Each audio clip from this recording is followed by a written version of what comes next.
Me llamo Arturo Ledesma y fui médico forense durante 26 años en el CEMEFO de Ciudad Juárez. Me retiré en 2019. No escribo para convencer a nadie, ni para consolarme. Lo hago para vaciar la memoria. Hay noches que vuelven completas, con los mismos olores, el mismo frío que se mete por los puños de la bata como agua fina, la misma luz azulosa que aplasta los colores hasta dejarlos pálidos. Esto ocurrió en octubre de 2016, en un turno que, oficialmente, transcurrió sin incidentes.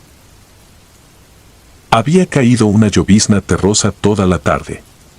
Al oscurecer, la ciudad quedó convertida en una hilera de focos húmedos.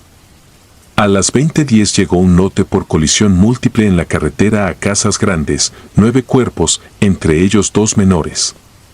Esa mezcla de números y edades me golpeaba siempre, aunque uno aprenda a construir paredes para poder trabajar.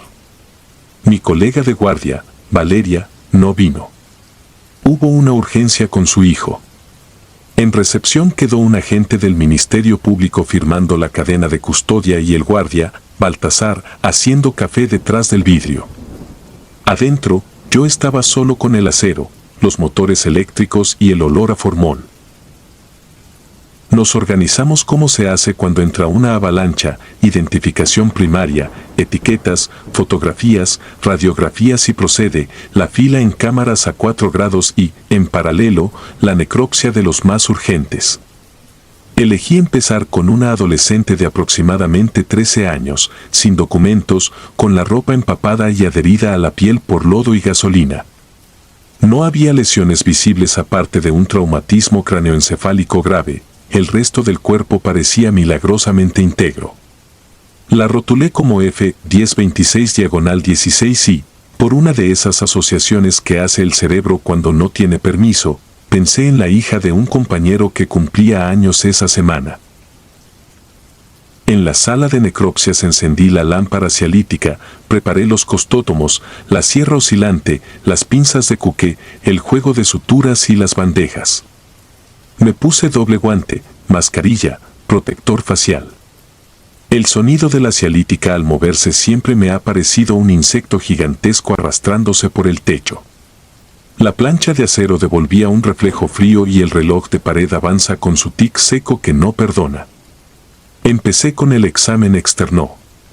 Livideces compatibles con posición en decúbito dorsal, rigidez en fase de establecimiento. Retiré delicadamente un hilo rojo en su muñeca izquierda. Era un amuleto, de los que anudan las madres para espantar el mal de ojo. Lo dejé a un lado, junto a la bolsa de pertenencias. No suelo personalizar un cuerpo, hacerlo complica. Pero hay noches que rompen las reglas silenciosas. Continué con la incisión en y, abrí, drené, fotografié, dicté a la grabadora los hallazgos. Todo normal dentro de lo trágico. Me disponía a extraer vísceras para formol cuando escuché algo que no pertenecía a nuestra cadena de sonidos, un golpecito leve, como un metal golpeando otro metal, repetido, irregular, a lo lejos. Podría haber sido el carrito de mallas, la rueda floja de una camilla, pero el ruido venía de más allá, del pasillo que lleva a las cámaras. Era un sonido húmedo, arrastrado, con pausas que parecían respiraciones. No me moví. En estas instalaciones, los ruidos son ecos. Seguí con el procedimiento. En el monitor de la pared, la cámara del pasillo mostraba un corredor vacío, iluminado por tubos fluorescentes. Volví a oírlo, un clac amortiguado. Apagué la grabadora. Fui hasta la puerta de la sala, la abrí, escuché con el cuerpo entero. Nada. Solo la vibración grave del compresor de las cámaras. Regresé a la plancha. Sobre la mano de la adolescente, en la zona del primer espacio interdigital, vi algo que no estaba ahí 5 minutos antes, una marca tenue, rojiza, en forma de media luna. No sangre, más bien un roce reciente que había levantado la palidez de la piel. Repetí el examen. La piel fría no inventa marcas, las recibe. Miré la bolsa con el hilo rojo. Inerte. Volví a colocarme frente al monitor. El pasillo seguía vacío. El golpecito regresó, esta vez más cercano, acompañado de un chasquido evidente, un cierre de cremallera recorriendo dientes. Conozco ese sonido. Lo hacen las bolsas mortuorias cuando alguien las abre o las cierra y cuando las ruedas vibran al paso. Caminé hacia el pasillo. El aire seco de la cámara frigorífica escapaba por una junta mal sellada. El foco al fondo parpadeó y se estabilizó. Abrí la puerta de la cámara 4. El aliento me salió en una nube blanca. Hileras de planchas, cada una con su bolsa negra, sus etiquetas de cartón con número de folio, su fecha, su hora. En la segunda plancha, la bolsa con F1031/16, una mujer de aproximadamente 35 años, politraumatizada, tenía el cierre 2 centímetros más abajo que como yo lo dejé. La mano derecha asomaba por el hueco, rígida, con tierra en las uñas. No era la rigidez habitual, los dedos estaban crispados en una actitud que a uno le gustaría llamar gesto, pero aquí no usamos esa palabra. Revisé la etiqueta, procedencia coincidente con la adolescente. Tomé fotografías. Volví a cerrar la cremallera. Registré en mi libreta, anomalía en cierre, cámara 4. Posible vibración de compresor. De regreso, en el piso del pasillo vi unas manchas pequeñas, opacas, no exactamente sangre fresca ni agua. Les pasé una gasa, marrones, filamentosas, con olor a hierro viejo. Seguí el rastro 2 metros hasta perderlo en una unión del mosaico. Ese detalle me instaló el frío debajo de la bata. No soy hombre de sugerencias, busco causas.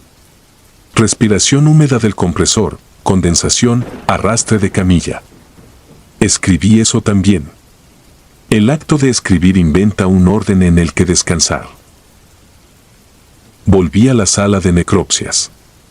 Encendí la grabadora. Retomé.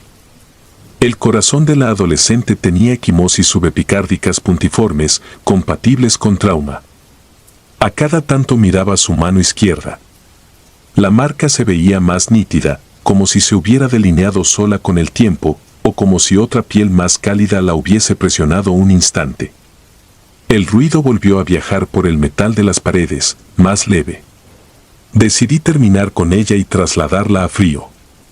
Al suturar, la aguja pasó con suavidad imprevista por los bordes, como si la piel hubiera recuperado algo de elasticidad. Es un absurdo. Lo registré porque prefiero anotar los absurdos antes que permitirles quedarse como sombras. Cuando la llevé al cuarto frío, hice algo que nunca había hecho.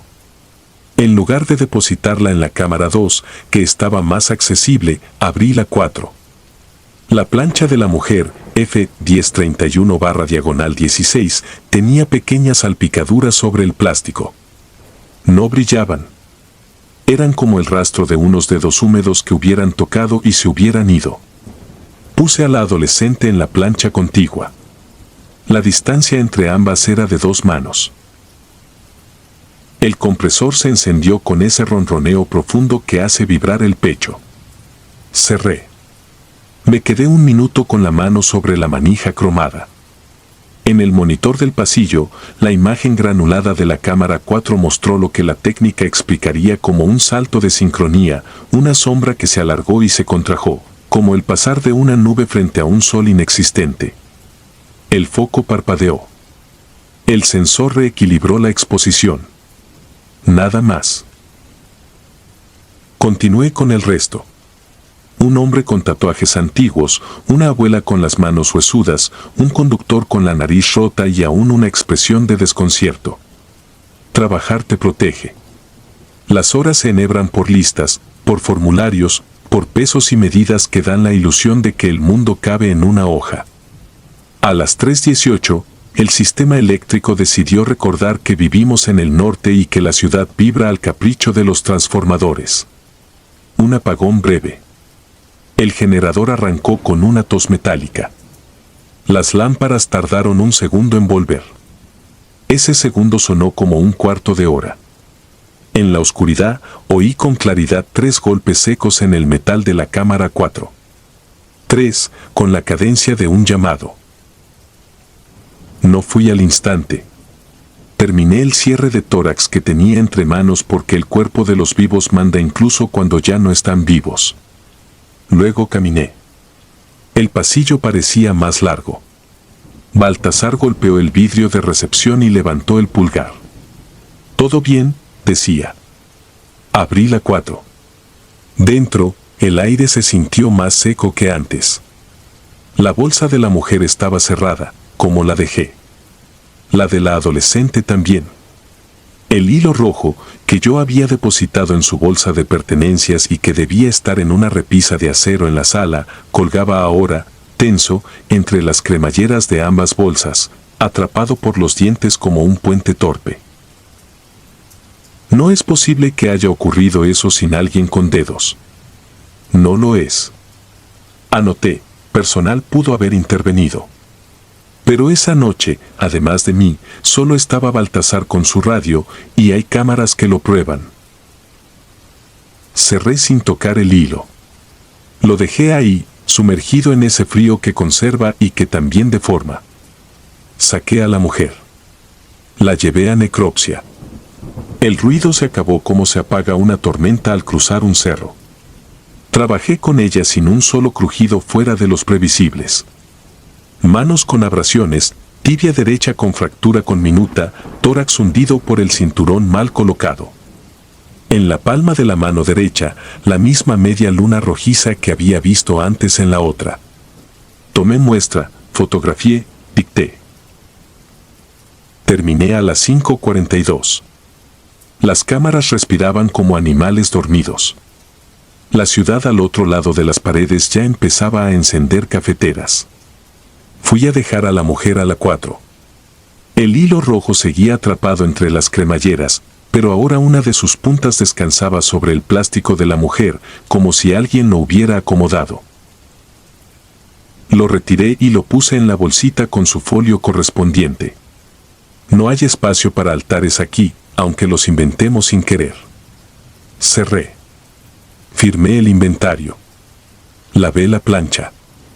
La luz azul volvió a aplastar el mundo en un color único. A las 6:20, el Ministerio Público regresó a revisar. Baltasar me llevó el café frío. En el acta, escribí lo que se escribe: procedimientos completos, equipo en funcionamiento, observaciones mínimas. Nada de sombras, nada de hilos, nada de golpes contados de 3 en 3. Días después supe, por esa red discreta que atraviesa oficinas y funerarias, que la mujer y la adolescente eran madre e hija. Las entregaron juntas. El padre sobrevivió con lesiones severas. Nadie me pidió explicaciones por la marca gemela en ambas palmas, ni por el hilo. Nadie me las podía pedir porque nada de eso existe en un expediente. Hay cosas que se evaporan en el tránsito de lo real a lo registrado. Me retiré 3 años después. A veces reviso mentalmente aquella guardia como quien repasa una incisión buscando fugas. No encuentro nada que no sea verificable, salvo esa pequeñísima elasticidad en la piel al suturar, ese hilo atrapado donde no debía estar, esa manera en que el ruido cesó cuando las puse a la misma distancia. Podría llamarlo casualidad, vibración, estrés, ojos cansados. Es cómodo. También podría llamarlo pena que no entiende de compresores ni de protocolos, una fuerza que insiste en tocar lo que le arrancaron. Prefiero no llamarlo de ninguna manera. Me basta recordar el frío exacto de la cámara 4, la manija cromada bajo mi mano y el sonido nítido de 3 toquidos que ningún reporte recogió. Con eso me alcanza para no dormir algunas noches. Y para escribir esto, quizá para dejar de soñarlo igual.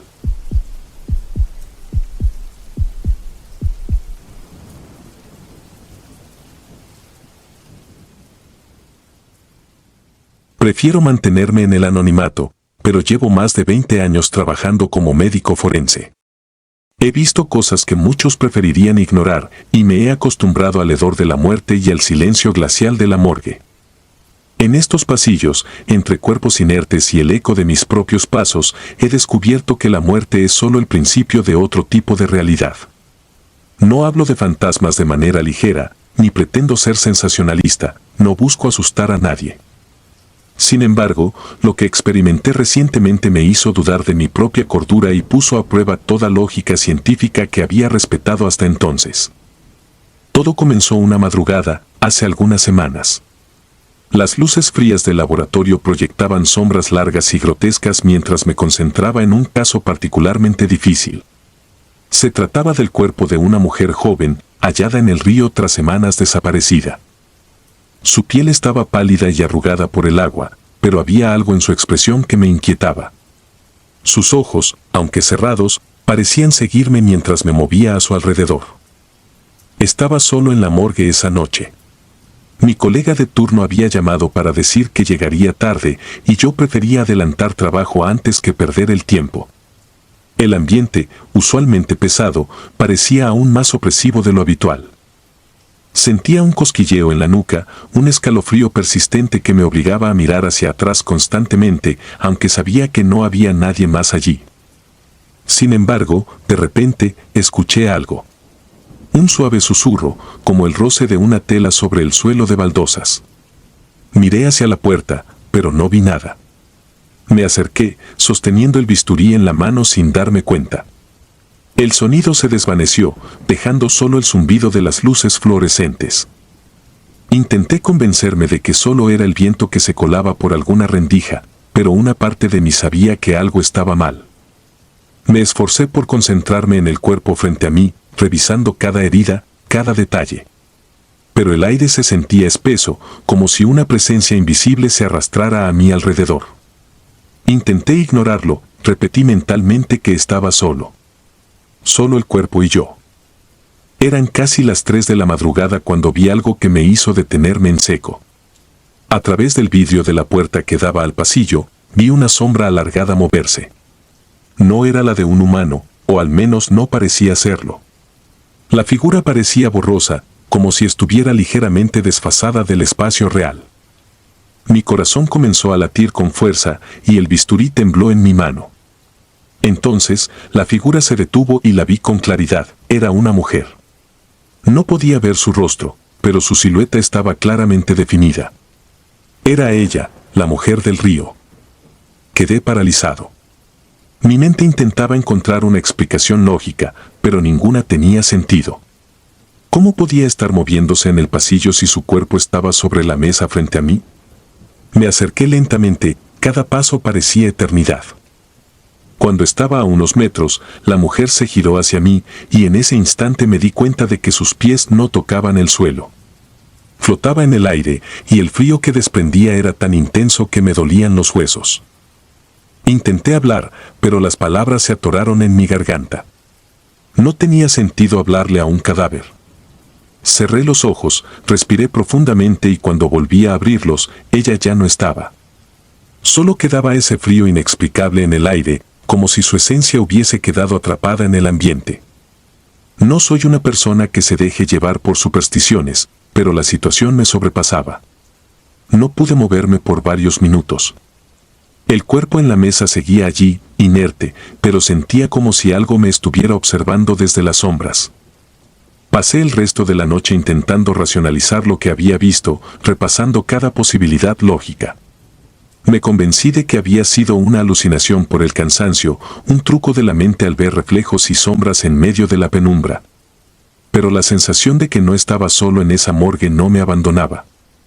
Cuando mi colega finalmente llegó, me encontró sentado en una silla, con la mirada perdida y el cuerpo tenso como un resorte. Le pregunté si alguna vez había visto algo extraño allí, pero él se limitó a reír. Atribuyó mi pregunta a una broma, sin darse cuenta de que hablaba en serio. Intenté seguir con mi rutina los días siguientes, pero algo había cambiado. La morgue ya no me parecía un lugar neutral y clínico. Comencé a percibir movimientos fugaces en mi visión periférica, como si alguien me estuviera vigilando desde las esquinas. Cada vez que pasaba frente a la puerta, esperaba ver de nuevo esa figura flotante, y cada sombra me parecía más profunda y amenazante. Una noche, mientras trabajaba en otro cuerpo, sentí un tirón en mi bata. Al girar, no había nadie, pero la sensación fue tan real que incluso miré hacia el suelo esperando ver algún objeto que pudiera haberme rozado. Nada. Solo vacío, silencio y el frío persistente que se volvía cada vez más intenso. Sabía que algo me acechaba, algo que no quería ser visto pero que se hacía notar. Fue entonces cuando recordé algo que un viejo forense me contó hace muchos años. Me había dicho que a veces los muertos no descansan, que algunos regresan a los lugares donde sus cuerpos fueron profanados para reclamar lo que es suyo. Pensé en la joven del río. ¿Estaría su espíritu buscando justicia? ¿O simplemente no podía encontrar la paz? Cada vez que estaba en la morgue, sentía su presencia. Se volvía más intensa, más opresiva. Llegué a temer a la noche, a esos momentos en que el tiempo parecía detenerse y yo era el único ser vivo en un espacio lleno de muerte. Comencé a sufrir insomnio y cada vez que lograba dormir, soñaba con ella. En mis sueños, siempre la veía flotando en ese pasillo, observándome con ojos vacíos y una expresión de tristeza infinita. Un día, después de una larga jornada, decidí investigar más sobre la historia de esa joven. Descubrí que había sido víctima de un asesinato brutal y que su cuerpo había sido arrojado al río como si no tuviera valor. Sentí una mezcla de pena y culpa, como si yo fuera responsable de su sufrimiento post-mortem. Decidí que tenía que hacer algo para liberarla, aunque no sabía exactamente qué. Recurrí a un viejo sacerdote, un amigo de la familia, y le conté mi experiencia. Él no se sorprendió, y eso me asustó aún más.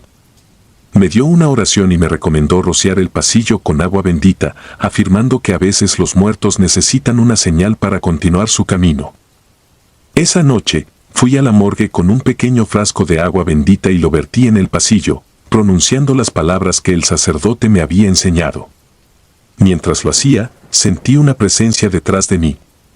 No me giré, pero supe que era ella. El frío era tan penetrante que me dolían los huesos. Con cada palabra, sentía que la presión en el ambiente disminuía, como si algo estuviera cediendo. Cuando terminé, el frío desapareció, y por primera vez en semanas, sentí un extraño alivio. Desde aquella noche, no volví a ver a la mujer del río. El pasillo recuperó su calma, y aunque el recuerdo de su figura flotante sigue presente, ya no siento que me observe. A veces me pregunto si logré liberarla o si simplemente se mudó a otro lugar de la morgue, esperando a alguien más para manifestarse. Pero una cosa es segura, lo que vi y sentí fue real. Nadie puede convencerme de lo contrario. La experiencia me cambió. Ahora, cada vez que trabajo con un cuerpo, siento un respeto distinto, un temor reverencial hacia esos restos que no siempre están tan muertos como parecen. Tal vez los muertos tienen asuntos pendientes, tal vez solo buscan ser escuchados. No lo sé. Lo que sí sé es que hay cosas en este mundo que escapan a nuestra comprensión y que la morgue, a veces, es un lugar donde esos misterios se hacen palpables, recordándonos que la muerte es solo el principio de algo que no alcanzamos a entender completamente.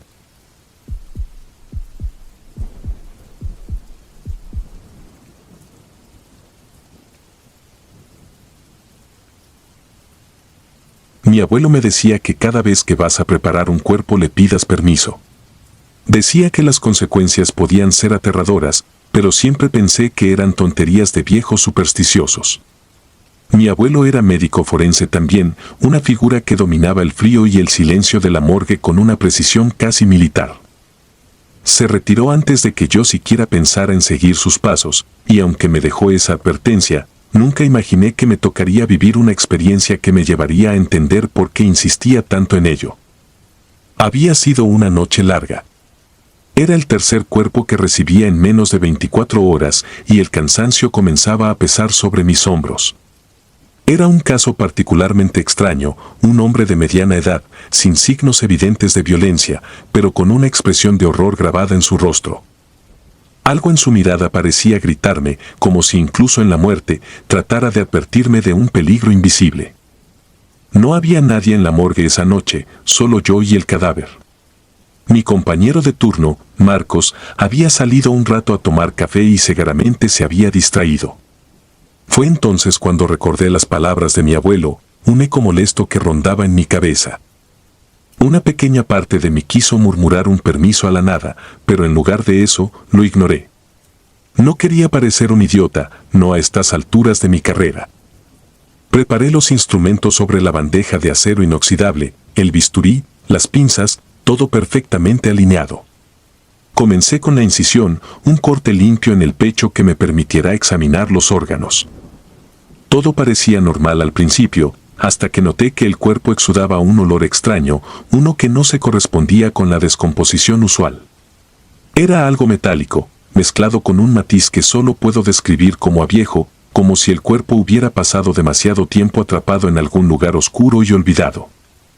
Continué con la autopsia, extrayendo el corazón para examinarlo de cerca. Fue en ese momento cuando un escalofrío recorrió mi espalda. Sentí una presencia en la sala, algo que no podía ver, pero que se hacía palpable en el aire, pesado y espeso. El silencio de la morgue se volvió aún más opresivo, y sentí como mi respiración se volvía superficial, como si me estuvieran observando. Miré hacia la puerta, medio esperando encontrar a Marcos regresando, pero no había nadie. El cuerpo seguía sobre la mesa, inerte, pero sentí que algo no estaba bien. Algo en esa quietud parecía antinatural, como si el cadáver estuviera esperando, acechándome desde su inmovilidad. Descarté la sensación y me forcé a continuar. Abrí la cavidad craneal con el mismo procedimiento de siempre, pero tan pronto como retiré el cráneo, una especie de vapor salió de su cabeza, algo imposible que no tenía ninguna explicación lógica. Retrocedí instintivamente, observando ese vapor denso que se disipaba lentamente en el aire, como si fuera el último aliento del cadáver. Sentí mi piel erizarse y el corazón latir desbocado en mi pecho. Intenté convencerme de que era un fenómeno natural, tal vez gases acumulados, pero algo en mi interior sabía que no era así. Volví a acercarme, tratando de reanudar la autopsia, pero justo en ese momento escuché un susurro. Al principio pensé que era el viento o algún sonido lejano del hospital, pero se hizo más claro, un murmullo ininteligible que parecía emanar del mismo cadáver.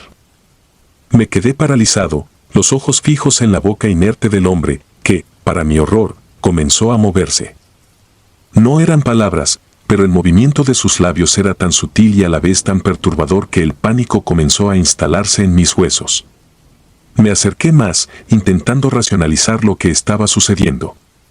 Fue entonces cuando distinguí una palabra. Déjalo. La voz era débil, pero lo suficientemente clara como para que me apartara de un salto. El cuerpo se quedó quieto nuevamente y el susurro se desvaneció. Sentí el sudor frío en mi frente y un temblor incontrolable en mis manos. No sabía si era mi imaginación, el cansancio o algo más siniestro. Me obligué a calmarme, a terminar el trabajo de una vez, pero mis manos ya no respondían con la misma seguridad. Retiré el bisturí y me dispuse a cerrar el cuerpo. Mientras cosía, escuché de nuevo ese murmullo, pero esta vez parecía más fuerte, más insidioso, como si decenas de voces estuvieran susurrando al unísono, en un lenguaje que no entendía. Sentí que el aire se tornaba helado y la luz comenzó a parpadear de forma errática, lanzando sombras danzantes sobre las paredes de la morgue. Parecían formas humanas, como si se tratara de figuras esqueléticas que se retorcían en el fondo de la habitación, presenciando mi cada movimiento. No podía seguir ignorando lo que sucedía. Algo estaba mal, muy mal. Decidí abandonar la autopsia, pero cuando intenté dar un paso hacia la puerta, sentí que algo me retenía. No era una mano ni una presencia física, pero era como si una fuerza invisible se aferrara a mi pecho, oprimiéndome, impidiéndome avanzar. En un acto de desesperación, levanté la vista hacia el cadáver. Sus ojos, que antes estaban cerrados, ahora estaban abiertos. Y no era una mirada vacía. Parecía que me observaba con una intensidad aterradora, como si supiera algo que yo no. Y en esos ojos, vi algo que me heló la sangre, un reflejo, no de la sala, sino de un espacio oscuro, una especie de abismo en el que me hundía. No pude resistir la necesidad de mirar más allá, de intentar comprender lo que había al otro lado de esa mirada. Fue entonces cuando sentí una presencia detrás de mí. No tuve el valor de girarme, pero en mi mente pude imaginar un ser sin forma, una sombra que se movía lentamente hacia mí, susurrando al unísono con el cadáver. Intenté moverme, gritar, pero mis músculos no respondían. Me sentí atrapado, congelado en el tiempo, como si aquella presencia se alimentara de mi miedo, disfrutando de mi impotencia. Cuando por fin la fuerza invisible se retiró, me desplomé en el suelo, jadeando. Me arrastré hasta la puerta y al abrirla, encontré a Marcos. Al verme, su rostro palideció y su expresión se tornó en un horror mudo. Me ayudó a ponerme de pie y cuando intenté explicarle lo que había sucedido, las palabras no salían. El miedo se había instalado en mi garganta como un nudo de alambre, imposibilitando cualquier sonido. Los días siguientes fueron una especie de niebla. Dormía mal y cuando finalmente lograba conciliar el sueño, las pesadillas me arrastraban de vuelta a esa sala, a esos ojos muertos que parecían cobrar vida y observarme. Traté de racionalizar lo que había experimentado, de atribuirlo a la fatiga o al estrés, pero en el fondo sabía que no era así. Al regresar al trabajo, intenté evitar la morgue. Me mantenía ocupado con otros casos, cualquier cosa para no tener que regresar allí. Pero el destino, como suele suceder, me jugó una mala pasada. Una semana después, otro cadáver llegó y fui el único disponible para realizar la autopsia. El recuerdo de aquella noche me golpeó como una descarga eléctrica, pero me obligué a actuar con normalidad. Al prepararme, murmuré casi en un susurro, permiso. No sé si funcionaría, no sabía si era suficiente, pero el pavor en mis entrañas me obligó a intentarlo. Procedí con la autopsia, cada corte lo realizaba con una mezcla de terror y determinación, esperando algún signo, alguna manifestación, pero la sala permaneció en silencio. Al cerrar el cadáver, no experimenté ningún susurro, ninguna presencia, pero la sensación de ser observado nunca se fue. Sabía que aquello que había sentido aquella noche no era una alucinación. Algo estaba ahí, en la morgue, esperando, acechando. Cada vez que pasaba por esos pasillos, sentía el frío recorriéndome la columna y cada cuerpo que preparaba me recordaba el rostro de aquel hombre y la advertencia de mi abuelo. No podía olvidar lo que vi, lo que sentí, lo que ese susurro me dijo. Desde entonces, cada vez que cruzo la puerta de la morgue, repito las palabras que mi abuelo me enseñó.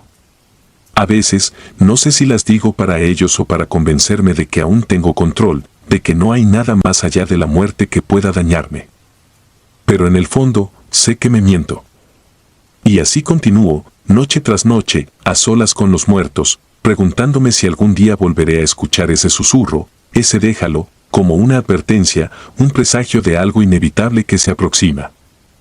Porque aunque trato de seguir con mi trabajo como si nada hubiera ocurrido, esa experiencia dejó una grieta en mi percepción, una cicatriz invisible que late cada vez que me acerco a otro cadáver. Con el tiempo, aprendí a convivir con el miedo, a lidiar con la incertidumbre. Pero lo que me aterra, más que cualquier otra cosa, es que nunca volví a sentirme realmente solo en la morgue. A veces, incluso cuando no hay cuerpos que examinar, percibo sombras moviéndose en el rabillo del ojo, susurros suaves que parecen provenir de los armarios de metal, del frío suelo, de los techos. Es como si algo se hubiera adherido a mí, algo invisible que me observa desde los rincones oscuros, como si hubiera abierto una puerta que jamás debí cruzar. Mi abuelo tenía razón. Desearía haber escuchado su advertencia desde el principio, porque ahora sé que cada vez que me acerco a un cadáver, estoy en una frontera delgada, en un espacio donde lo conocido y lo desconocido se rozan. Le pido permiso a cada cuerpo, repito las palabras en voz baja, pero en mi interior sé que la seguridad es solo una ilusión. Me pregunto si algún día ellos decidirán no concederme permiso. A veces sueño que soy yo el que yace en la mesa, el que es abierto y expuesto, y en esos sueños mis labios se mueven, tratando de advertir a otros de lo que me sucedió. Es un ciclo macabro del que no logro escapar, porque sé que la muerte tiene sus propios secretos, y una vez que te aproximas demasiado, nunca vuelves a estar a salvo. La noche anterior, al cerrar la puerta de la morgue después de otra autopsia, escuché el susurro una vez más. Esta vez no provenía de un cadáver. Esta vez, el sonido vino de los pasillos vacíos, de las sombras que se arrastraban por las paredes, del eco de mis propios pasos. Y en ese momento comprendí que algo me había seguido, que lo que había desatado no estaba atado a un cuerpo, sino que estaba pegado a mi propia sombra. Ahora, no hay ritual que me tranquilice, no hay gesto que pueda apaciguar esa presencia.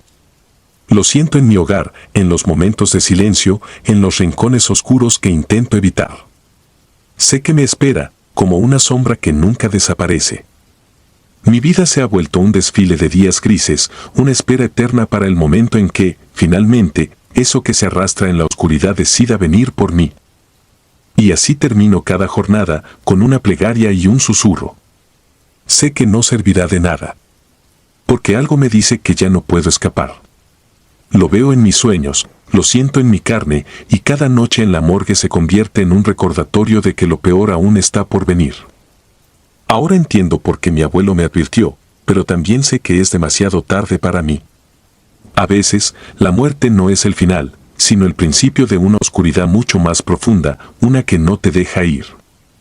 En el silencio, me pregunto si alguna vez tendré la paz que les quité a aquellos cuerpos. Tal vez, la próxima vez que entre a la morgue, será mi propio reflejo el que vea en sus ojos, y entonces sabré que mi tiempo ha llegado. Porque hay cosas que no deben ser perturbadas, misterios que es mejor no investigar.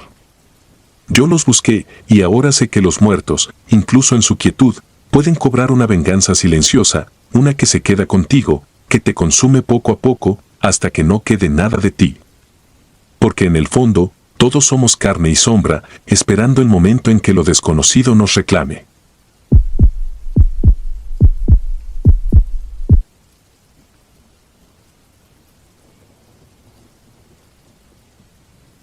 Mi nombre es Ernesto y fui médico forense durante más de 15 años.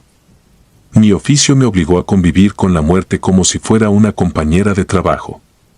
Siempre pensé que, con el tiempo, la costumbre anestesia el miedo, que los cuerpos inertes pierden cualquier rastro de amenaza.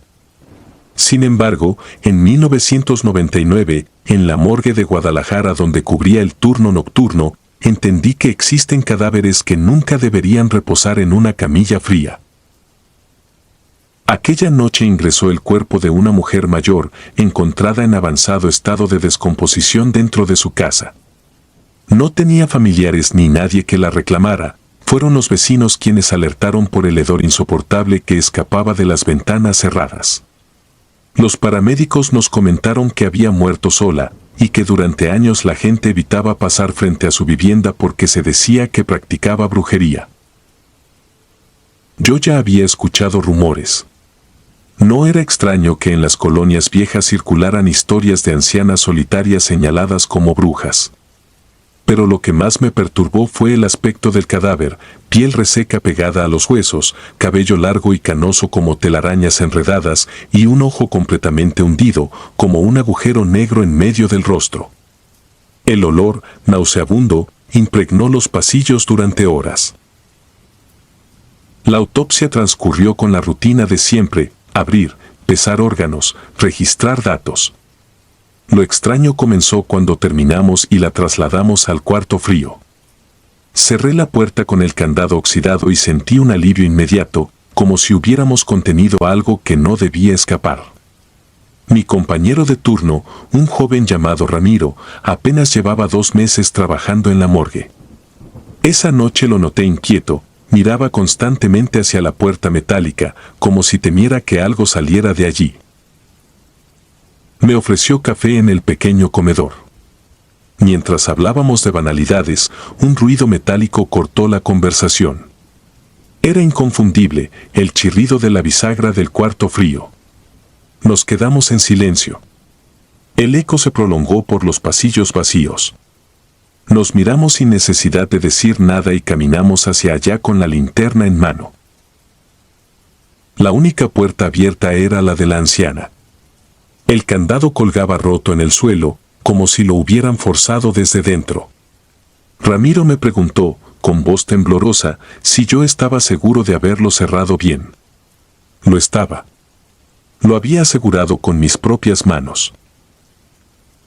Intenté tranquilizarlo diciendo que quizá el metal ya no servía, pero no estaba convencido ni de mis palabras. Cerramos de nuevo la puerta y regresamos al área de trabajo. El ambiente se volvió sofocante, cargado, como si el aire se espesara. Pasó poco tiempo antes de que Ramiro fuera al baño. A los pocos segundos, escuché su grito ahogado. Corrí. Lo encontré paralizado frente al espejo, con la mirada clavada en el reflejo. Apenas podía hablar. Señalaba la puerta del baño murmurando una sola palabra: la anciana.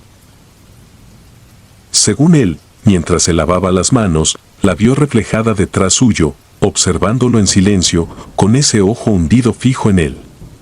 Yo lo calmé como pude, pero sus pupilas dilatadas y el temblor en sus manos no me dejaron dudar: había visto algo. Decidí que se fuera a descansar, yo cubriría el resto de la noche. Ramiro aceptó, pero antes de marcharse me suplicó que tuviera cuidado. Me quedé solo. A eso de las 3 de la mañana, mientras realizaba otra autopsia, las luces parpadearon. Después, un apagón total. Encendí la linterna de mi celular y avancé hacia el cuarto de fusibles. Al girar hacia el pasillo principal, la vi. La anciana estaba sentada en una camilla, inmóvil, mirando en mi dirección. No se levantó, no habló, solo sonrió con una mueca que dejaba ver sus encías negras, y después soltó una risa gutural, seca, que rebotó en las paredes como un eco interminable. El terror me heló la sangre. Corrí hacia la salida, y en ese momento la luz volvió. Me detuve. Volví la cabeza. La camilla estaba vacía. Esperé fuera de la morgue hasta que llegó el doctor encargado del lugar, el jefe de turno. Le conté lo que había sucedido, aunque mis palabras sonaban absurdas incluso para mí. Él, lejos de reírse, frunció el ceño con seriedad. Entramos juntos. El cuerpo de la anciana estaba en su lugar, como si nunca se hubiera movido. Al día siguiente, mi jefe me confesó que también escuchó risas femeninas dentro del cuarto frío. Decidió investigar en el barrio de donde provenía la mujer. Los vecinos le confirmaron lo que se sospechaba: aquella anciana había practicado rituales durante décadas. Decían que en su casa se escuchaban lamentos, que quemaba animales en la madrugada, y que en más de una ocasión intentó llevarse niños del vecindario.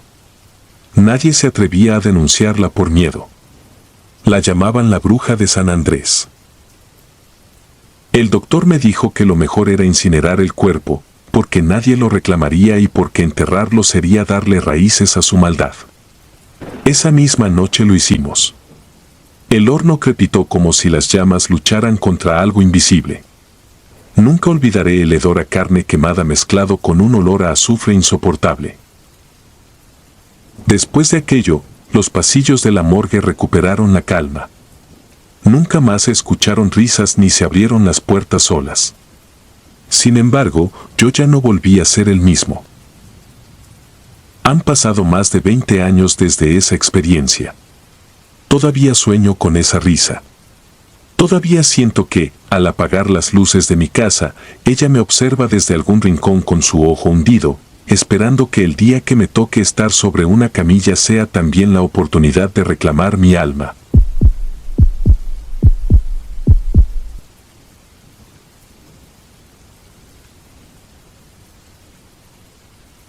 Soy médico forense desde hace 9 años. Mi carrera me ha llevado a distintas morgues, hospitales y fiscalías de varios estados de México y, en ocasiones, a colaborar en el extranjero. Siempre me ha parecido curioso cómo uno puede acostumbrarse a convivir con la muerte de manera tan mecánica, casi rutinaria. Sin embargo, hay experiencias que quiebran cualquier costumbre, momentos en los que la línea entre lo racional y lo imposible se difumina. Esta historia es uno de esos momentos, y aunque muchos no me crean, juro que ocurrió exactamente como la contaré. Hace unos años me llamaron desde Guatemala para ayudar en un caso que había causado conmoción. Se trataba de la exhumación del cuerpo de una joven que, según la versión oficial, se había quitado la vida. La familia no aceptaba esa conclusión y presionó hasta conseguir que se realizara una segunda autopsia. Yo fui contactado porque había trabajado en situaciones similares, incluso en cuerpos en avanzado estado de descomposición. Confiaba en que mi experiencia sería suficiente para darles la certeza que buscaban. La joven había muerto en 2014. Su esposo la encontró supuestamente colgada en la sala de su propia casa. El informe pericial indicaba suicidio por ahorcamiento, pero sus padres se negaban a creerlo. Decían que su hija no padecía depresión, que tenía proyectos, que estaba a punto de intentar concebir a su primer hijo. Cuando me reuní con ellos, noté una desesperación que me conmovió profundamente. No buscaban venganza, solo la verdad. El mismo esposo también firmó el consentimiento para la exhumación. No encontré nada extraño en él, aunque su serenidad me resultó inquietante. La exhumación se llevó a cabo una tarde gris, con un cielo tan pesado que parecía aplastarnos a todos. El olor era penetrante y sofocante, pero yo ya estaba acostumbrado. Trasladaron el cuerpo a la morgue del hospital donde trabajaría durante los siguientes días. Por costumbre, preferí trabajar en la noche, cuando el silencio es absoluto y no hay distracciones. Esa primera autopsia no reveló nada distinto de lo ya establecido, muerte por ahorcamiento. Los surcos en el cuello eran evidentes y aunque el cuerpo estaba deteriorado, todo coincidía. Sentí un ligero vacío en el pecho al pensar en la familia que aún aguardaba esperanzas. Guardé mis instrumentos, me quité los guantes y me dispuse a cerrar todo, cuando ocurrió algo que me dejó helado. La mano rígida de la joven se movió apenas un par de centímetros y rozó la mía. No fue un espasmo muscular, no después de años bajo tierra. Fue un contacto deliberado, frío y lento. El bisturí se me resbaló de los dedos y quedó tintineando en el suelo metálico. No reaccioné de inmediato, mi mente buscaba explicaciones lógicas, pero ninguna encajaba. Con un temblor en la voz murmuré algo para convencerme de que lo había imaginado. Cerré la sala y me fui a descansar. Me habían hospedado en un pequeño departamento a unas calles del hospital. Apenas entré, me quité la bata y me encerré en el baño para darme una ducha. Necesitaba limpiar no solo mi cuerpo, sino la sensación pegajosa de aquel contacto. El agua caliente corría sobre mí cuando, de repente, escuché pasos en la habitación. Apagué la regadera, contuve la respiración y presté atención. El golpeteo era claro, lento, como si alguien caminara descalzo sobre la duela. Salí con la toalla ajustada y revisé cada rincón. Nadie. Todo cerrado. La lógica me decía que estaba cansado y sugestionado, pero el instinto gritaba otra cosa. Me lavé los dientes antes de acostarme. El espejo estaba empañado, pero pude ver mi silueta. Fue entonces cuando lo sentí, una presencia detrás de mí. El aire se volvió helado y la piel se me erizó por completo. Cerré los ojos con fuerza, aterrado de lo que pudiera reflejarse. Me sostuve del lavabo con ambas manos, temblando.